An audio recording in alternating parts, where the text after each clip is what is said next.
and all these new neurodegenerative diseases that I guess give the brain doctors a lot of work, but is really being generated by this and other environmental factors that you were discussing. When you've engaged in brain surgeries, when you've done slides of tissue or biopsies, I've seen, just as a layman in medical journals, the incredible heavy metal plaques, the other plaques that are involved. Can you ever even say in an older person's brain that's had a large diet of heavy metals or worked in toxic factories or had a lot of shots, can you even see that in slides with the naked eye? Or what does it look like under a magnifying glass or under a microscope? Well, you don't see the metals directly, but you see the results of the metals. And, of course, they carefully measure these metal contents in the different parts of the brain and demonstrated, for instance, in Alzheimer's disease, there's a significant elevation of mercury in the part of the brain affected in Alzheimer's patients. They also have higher blood mercury levels than the population without the disorder. So most of these things have been carefully confirmed and measured. The aluminum content of the brain has been measured. And what aluminum does in the brain has been demonstrated quite clearly. So, yes, you can see the pathology in the brain produced by this. And, in fact, they even radio-labeled the aluminum in vaccines and traced it going from the site of the injection in the muscle into the brain. So we know that the aluminum from the vaccine ends up in the brain. So you can't argue about that. That's in the PubMed medical journals and quite well demonstrated. So the evidence is there in just enormous amounts. It's just being ignored, and the media is in a state of confusion. They're listening to the people who are selling this stuff, and they won't listen to those of us who have researched it carefully. Now, about your neurological diseases, I will wager if they do what they're planning on doing, you will see tens of thousands, if not hundreds of thousands of cases of Guillain-Barré and other neurological damage in pregnant women. Their children are going to be damaged. The children are going to be damaged because they're planning on vaccinating babies with this stuff.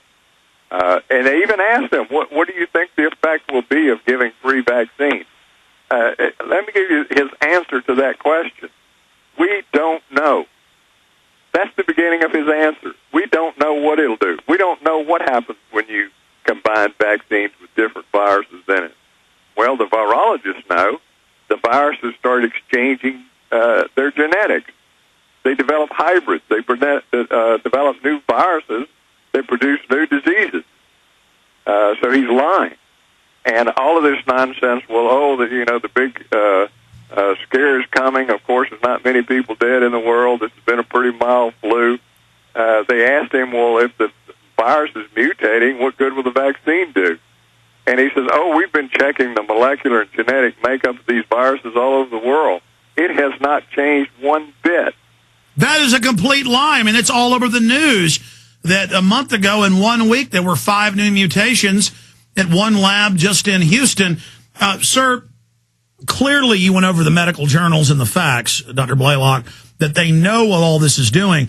When we look at Paul Ehrlich and John P. Holdren, both presidential advisors, one of them the head science czar, for those out there just now tuning in, they openly say sterilize people through the vaccines, sterilize them through the water.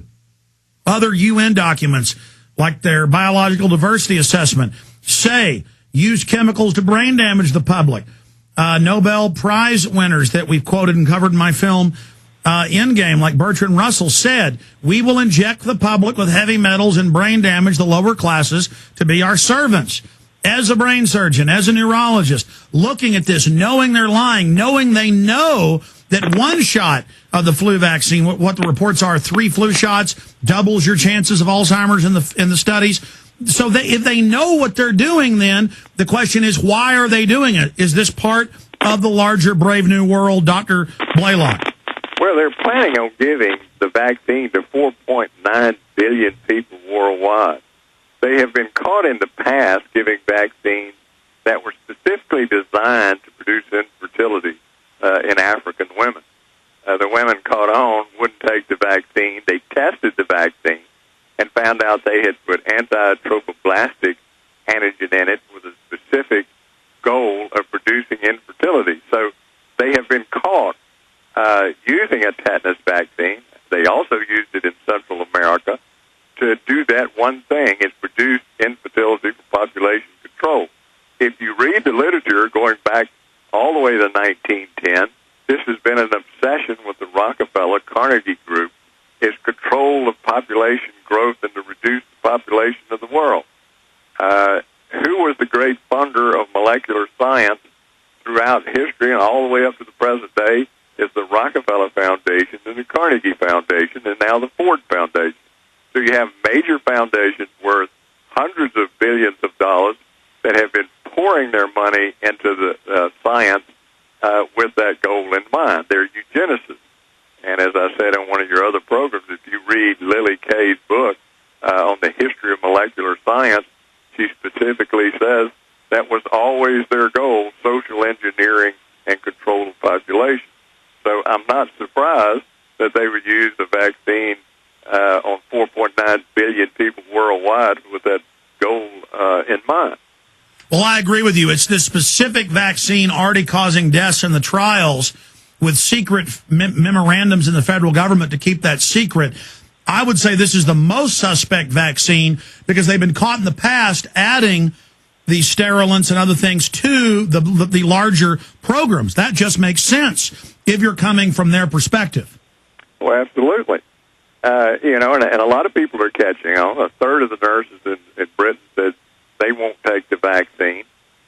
More and more people are concerned about this. And we haven't even covered some of the major things like the contamination with cancer-causing viruses, unknown viruses, neurotropic cell viruses. All of this is talked about in a closed meeting among virologists, but the general public has no clue as to the occurrence of all of this. Dr. Russell Blaylock, final segment with you straight ahead. We'll get you on for an extended interview in the next few weeks. This information couldn't be more important.